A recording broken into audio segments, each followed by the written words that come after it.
Thank you for joining me in what will be a brief study of the matter of the threefold nature of salvation.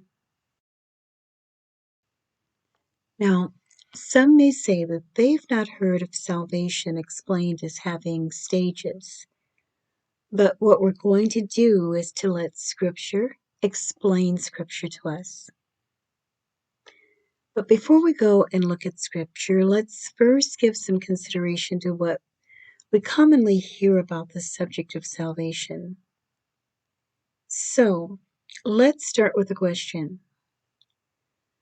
What if we pose the question, why was it necessary for mankind to be saved? Well, some may say, that's easy. Yahusha, or Jesus, came to save us from going to hell. And although that is a true statement, it's certainly not the whole story.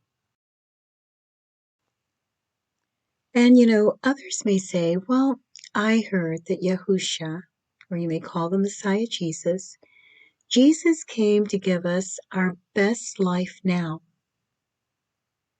And again, life in Messiah is certainly better than life in sin. I mean, there's no doubt about that. But is that best life now doctrine really conveying the good news of the kingdom? And of course, the answer there is no. Because the best life now doctrine teaches one to be self-centered rather than Messiah-centered. The best life now doctrine is another version of the faith movement, which essentially seeks to create their own God, little g, who's come to be their genie in a Bible. Oh, I mean genie in a bottle. Well, so as to cater to their own selfish desires, they call forth their genie. Okay, well, let's ask another question. When asked how we're being saved, some may say that someone led them in a sinner's prayer and every day they try to do what's right, but nobody's perfect. And again, although that statement is partially true, these words actually engender a sense of defeat and half-hearted stance towards staying engaged in a process that is being conducted by Elohim, by God, where we simply need to stay engaged in the process. Because the process is designed to deliver us from continuing to live life according to the dictates of the old self, and instead learn to walk in our true identity in Messiah, Christ.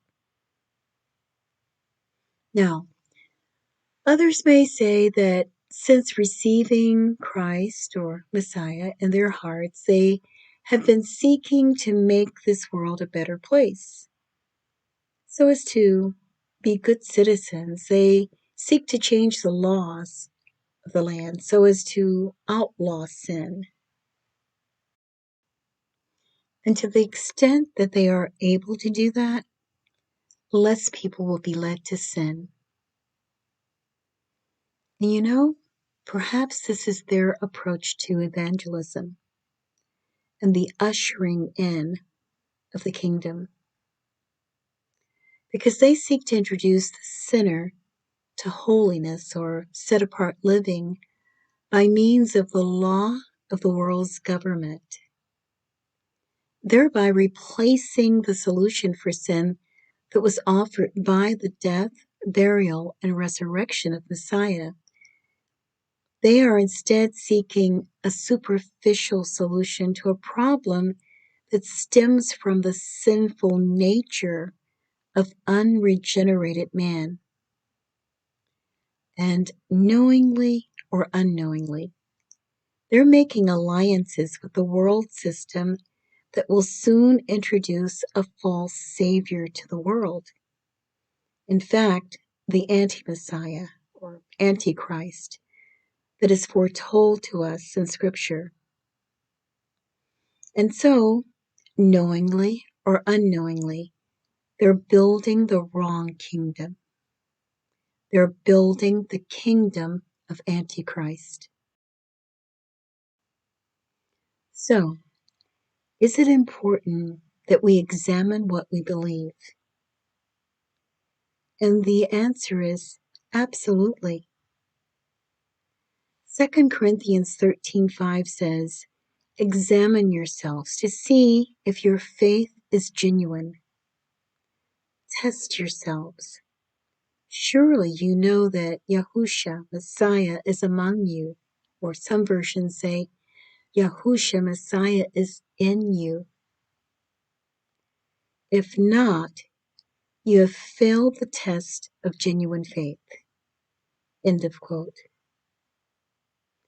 And if at any point we find that we have been lured from the faith of Scripture, then Lamentations 3:40 tells us the remedy. Quote, "Let us examine and test our ways and turn back to Yahuwah." End of quote. So, with this in mind, let us take a brief overview of what Scripture says about this matter of being saved from sin. So, let's begin. Now, when looking at this matter of salvation, what we see from Scripture is that there are 3 stages to salvation: justification, sanctification, and glorification. Justification is an instantaneous act that occurs in the realm of the spirit of man and speaks of the regeneration, rebirth, or restoration of a person's human spirit. These are all words that we see in various verses about this event. It's what happens when a person's human spirit is reunited with the Spirit of Yah, so as to facilitate unbroken fellowship with the Most High, Elohim Yahuwah. This is something that happens and then it's done. We see this in Titus 3:5. He saved us, not on the basis of deeds, which we did in righteousness. So it's not something we could earn, but in accordance with His mercy, by the washing of regeneration and renewing of the Ruach Kadesh, or Holy Spirit. End of quote. And so that's justification. The act of justification is then followed by a process called sanctification. Sanctification is a lifelong process that is initiated by justification, or being born again. Sanctification involves the mind, which in Scripture is called the heart. It's the spirit-soul connection. So, while justification renews the spirit of a person with the Ruach Kadesh, or Holy Spirit, sanctification renews the mind and is even evident in the body. 1 Thessalonians 5:23. Now may the Elohim of peace, or Shalom, Himself sanctify you completely, and may your whole spirit and soul and body be kept blameless at the coming of our Lord, our Master, Yahusha, Messiah. End of quote.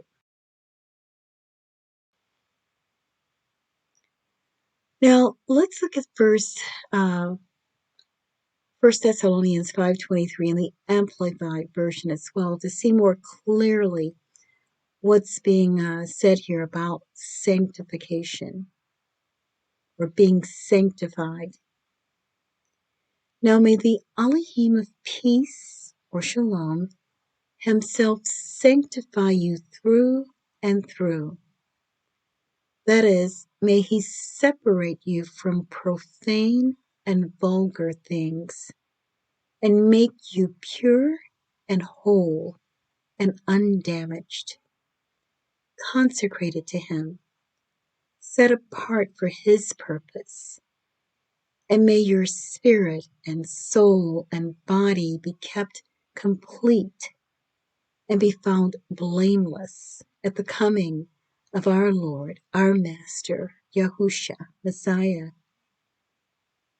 Faithful and absolutely trustworthy is he who is calling you to himself for your salvation, and he will do it. He will fulfill his call by making you holy, guarding you, watching over you, and protecting you as his own. End of quote. And that is the Amplified Version. And so here we see sanctification, which then brings us to the third stage of salvation, which is glorification. 2 Corinthians 3:18, and we all with unveiled face, beholding the glory or the esteem of the Lord, are being transformed into the same image from one degree of glory to another.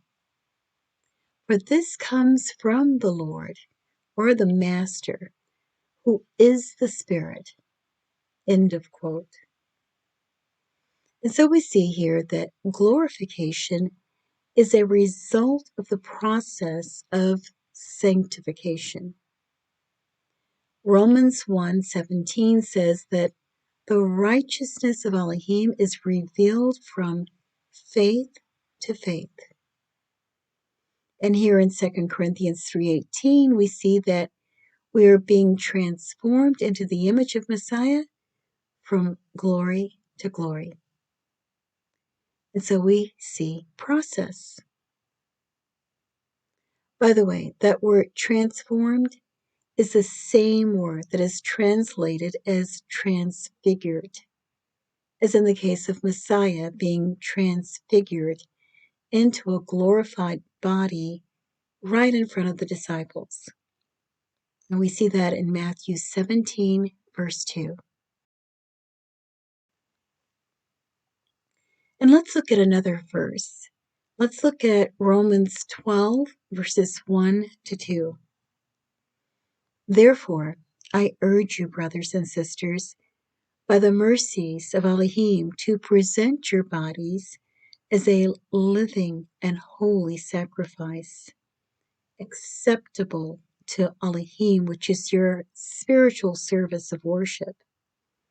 And do not be conformed to this world, but be transformed by the renewing of your mind, so that you may prove what the will of Elohim is, that which is good and acceptable and perfect. End of quote. You know that word prove is it's a word that has to do with the refiner's fire, proving something. That's what they call the process of yielding something to the fire so as to rid either the metal being gold or silver from impurities so that you're left with gold. So pure, in fact, that the refiner himself can look into the pot and see a reflection of himself. Hallelujah. And so, in these two verses, we see again that renewing our minds is tied to being transformed and is a matter of process, seeing an increasing manifestation of glory given to the will of Elohim as we show forth that which is good, that which is acceptable, and that which is perfect. And so from the previous verses that we just read, we see that Scripture says that there is a measure of the manifestation of glorification even now in the body of flesh, that there's even yet the full manifestation or full measure of glorification that is made manifest when we receive our glorified resurrection bodies. Let's look at Colossians 3:5. When Messiah, who is your life, appears, then you also will appear with him in glory.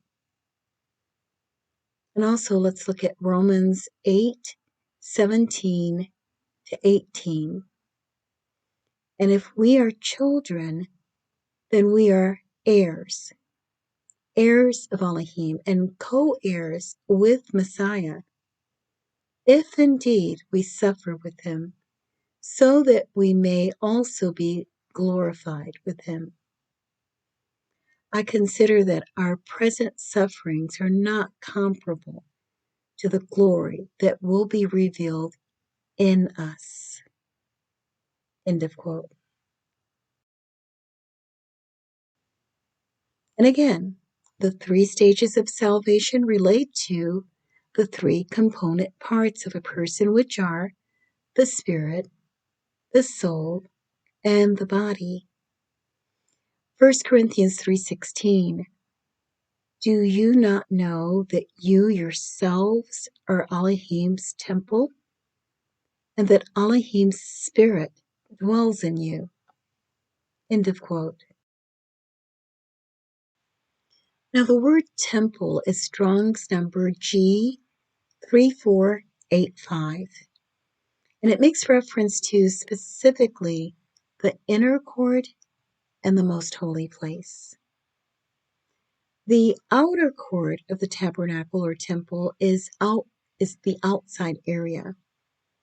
And this outside area of the temple is, of course, lit by natural light. The inner court and the most holy place or most set apart place are lit by the glory of Elohim. And 1 Corinthians 3:16 says that the spiritual heart, which consists of the spirit and soul, is the temple or sanctuary of Messiah. Hallelujah. So now let's look at another verse. Now, when we read Hebrews 8, verses 4 to 5, we see that the three component parts of a person were actually revealed to us in Exodus. Let's read it. Now, if he were on earth, he would not be a priest, since there are already priests who offer gifts according to the law. The place where they serve is a copy and shadow of what is in heaven. This is why Moses was warned when he was about to build the tabernacle. See to it that you make everything according to the pattern shown you on the mountain. Now, both the tabernacle of Moses, which was a temporary dwelling place, which was built while the Israelites were in the wilderness, and Solomon's temple were both built after that same three-part design. The most holy place, the inner court, and the outer court. Here we see a picture of the temple and the three component parts.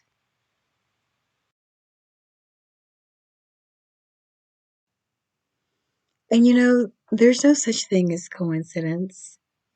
Here's a picture of a man who is pointing to his the sides of his forehead, and even the secular world is making reference to that place where it facilitates thinking and referring to it as the temple. I think that's fascinating. John 1, verse 14. And the Word became flesh and tabernacled among us. We looked upon his glory, or esteem, the glory of the one and only from the Father, full of grace and truth. End of quote. Because, sanctification is where we become co-laborers with Messiah. Justification says that we have been saved, and therefore speaks of an act that has already occurred at one point in time. But sanctification verses says that we are being saved. Sanctification speaks of an ongoing process for as long as we live in these flesh bodies. Hebrews 10, verse 14. For by one offering he has perfected for all time those who are being set apart or sanctified. Now, this verse speaks both of justification and sanctification. We are justified when we are declared righteous, when we receive by grace through faith. We are cleansed from the penalty of sin and receive the gift of the Ruach Kadesh, or Holy Spirit, which makes us completed or perfected. And the verse tells us for how long? For how long is that? Forever. And this is what secures our salvation. And so the next time someone tells you, well, nobody's perfect, you can tell them that if we have been born again, we have been perfected forever. And that word perfected does not mean to be without sin, but the word perfected in this verse is Strong's number 5048, and it means to complete in such a way as to add what is yet wanting in order to render a thing full. And that word ever is Strong's number 1336, and it means continuously. And so, having received Ruach Kadesh, or Holy Spirit, we have all that we need to help us to walk worthy of the call of Yah, to come out of darkness and live our lives in the light of His Word, because He has secured His call to us by the offering of the sinless blood of the Lamb of Elohim, or the Lamb of God, which redeems us from the penalty and the power of sin. In fact, the next time someone tells you that they are just a sinner saved by grace, you can remind them that of 2 Corinthians 5:16 to 17, which says, Therefore, From now on, we recognize no one by the flesh. Even though we have known Messiah by the flesh, yet now we know him in this way no longer. Therefore, if anyone is in Messiah, this person is a new creation. The old things passed away. Behold, new things have come. End of quote. And that's the reason that there's not one letter written to the sinners at Ephesus or the sinners at Corinthians or Corinth. No, all of the letters or epistles are written to the saints because the letters of Scripture are written to those who have been born again and are now in the process of being sanctified, which is the process of the purification of the spiritual heart, which again is the mind, the will, and emotions, and therefore the daily life of one who has been born again.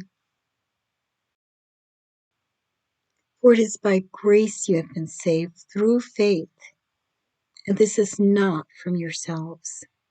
It is the gift of Elohim, not by works, so that no one can boast. End of quote. You know, there's nothing new about New Age religion. New Age religion is Babylonian religion. It's a mixing and confusing of religious thought, which is called syncretism. It's what may cause a Bible believer to unknowingly use words like karma, which is a Hindu term. This blending of religious thought is also able to misguide Bible believers into thinking that salvation can come through good deeds done apart from receiving the salvation provided for us through the death, burial, and resurrection of the one true Messiah, Yahusha, who some call Jesus, who was sent 2,000 years ago because Elohim so loved the world that he gave his sinless Son so that whosoever will receive the Most High's provision for sin would be saved.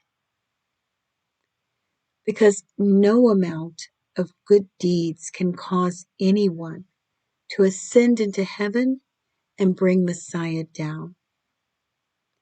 Random acts of kindness are kind, but they do not take the place of the sovereign plan of salvation, which cleanses one from the idolatry of self-worship and self-righteousness.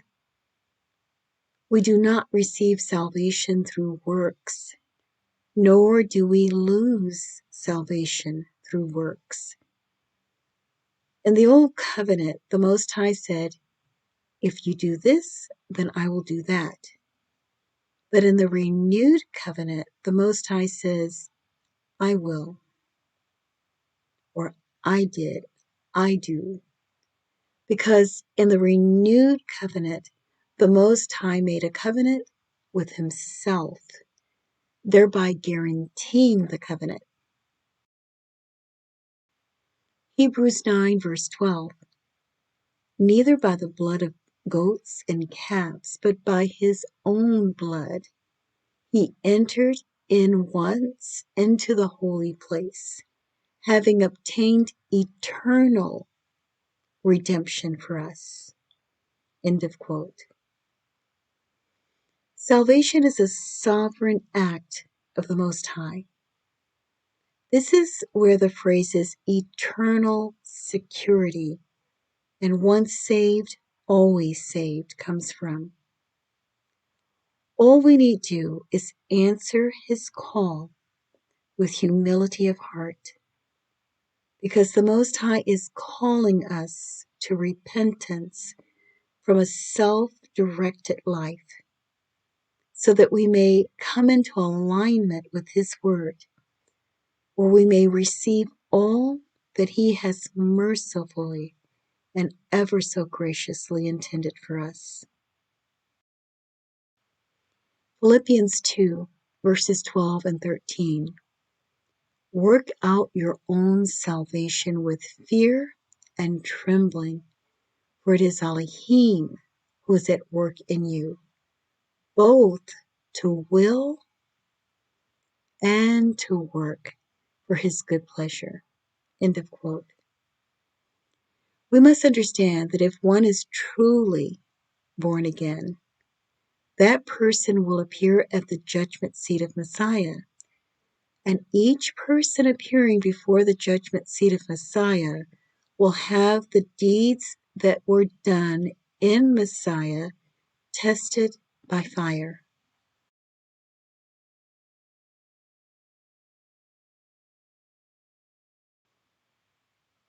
And 1 Corinthians 3:15 says, if any man's work is burned up, he will suffer loss, but he himself will be saved, yet so is through fire.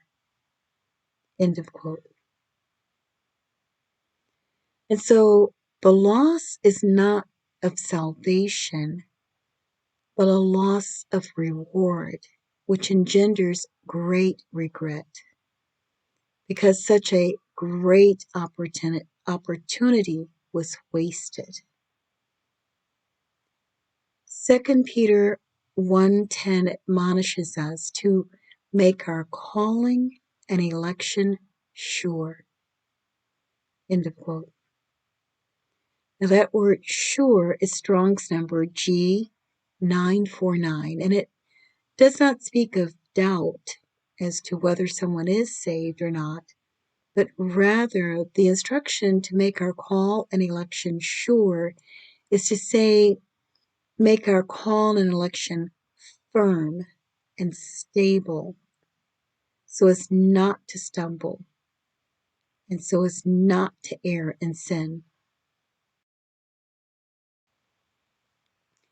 The security of the gift of salvation is also spoken of in the verses which speak of being sealed by the Spirit of Yah. Ephesians 1:13, in Him you also, after listening to the message of truth, the good news of your salvation, having also believed, you were sealed in Him with the Ruach Kadesh, or Holy Spirit of promise. End of quote. And how are we set apart or sanctified? By the washing of the water of the living Word of Yah, interacting with our thoughts, our words, and deeds, which result in our decisions.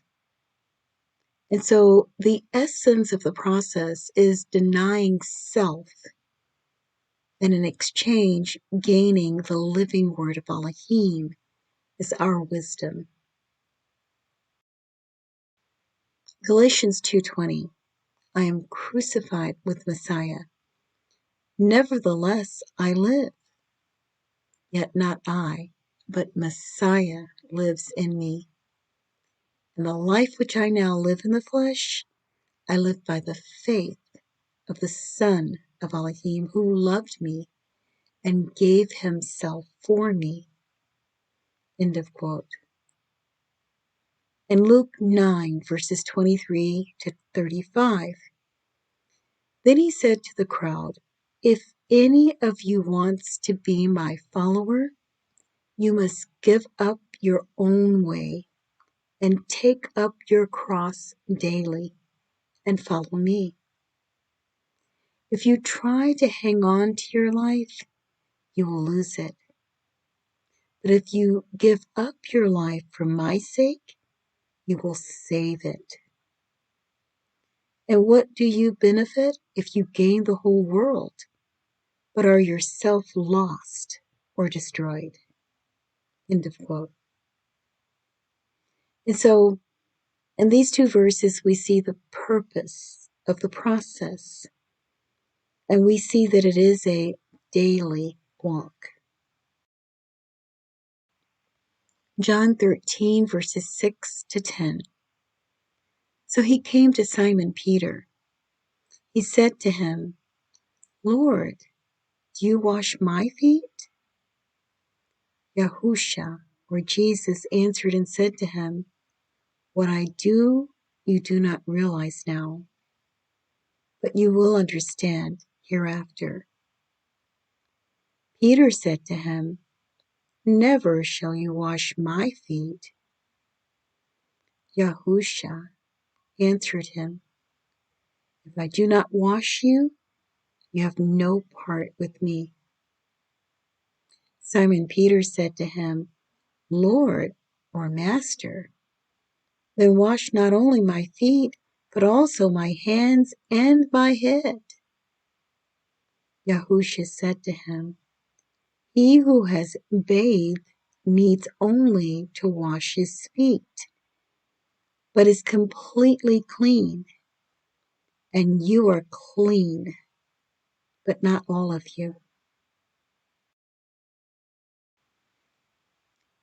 We are washed once and for all by the blood of the Lamb. That's the bath of justification. And then we are washed daily by the water of the Word. And that's the daily foot washing of sanctification. In salvation, we are saved from the penalty of sin. Romans 6, verse 23 says, For the wages of sin is death, but the free gift of Elohim is eternal life in Messiah Yahusha, our Lord. We are also saved from the power of sin. That's Romans 6:6. We know that our old self was crucified with him in order that the body of sin might be brought to nothing, so that we would no longer be enslaved to sin. And then ultimately, we are saved from the presence of sin. We see that in 1 John 3:2. Beloved, we are Elohim's children now, and what we will be has not yet appeared. But we know that when he appears, we shall be like him, because we shall see him as he is. End of quote. In summary, we have been saved from the penalty of sin called justification. We're being saved from the power of sin called sanctification. And we shall be saved from the presence of sin, and that's called glorification. Salvation is past, present, and ongoing, and then future. Hebrews 3, verses 12 to 15. Be careful then, dear brothers and sisters. Make sure that your own hearts are not evil and unbelieving, turning you away from the living Elohim. You must warn each other every day while it is still today, so that none of you will be deceived by sin and hardened against Elohim. For if we are faithful to the end, trusting Elohim just as firmly as when we first believed, we will share in all that belongs to Messiah. Remember what it says. Today, when you hear his voice, don't harden your hearts, as Israel did when they rebelled. End of quote. Now, as we conclude our study today, we first want to make sure that we have answered the call of Yah with a true heart of repentance, not a heart of entitlement, where we think we are entitled to be saved, but rather a heart of true humility, where we see our own nakedness and shamefulness caused by our own sin. And may we receive with gratitude, a heart of gratitude, what Messiah did for us, that we be clothed in the righteousness of Messiah. 2 Corinthians 7:14 says, "If my people, which are called by my name, shall humble themselves and pray and seek my face and turn from their wicked ways, then I will hear from heaven and will forgive their sin and will heal their land." End of quote. Now, assuming we have answered the call, may we be diligent in learning to walk in a way that is worthy of the call of Yah. Romans 11:29, "For the gifts and calling of Elohim are without repentance." He has not changed his mind about us. He did what we could not do for ourselves. He does everything to save us, and yet he gives us eternal rewards for heeding his call. How wondrous and how amazing is the Most High Yah. Hallelujah and amen. Hen, Ushalom Mishpachah, favor and peace, family.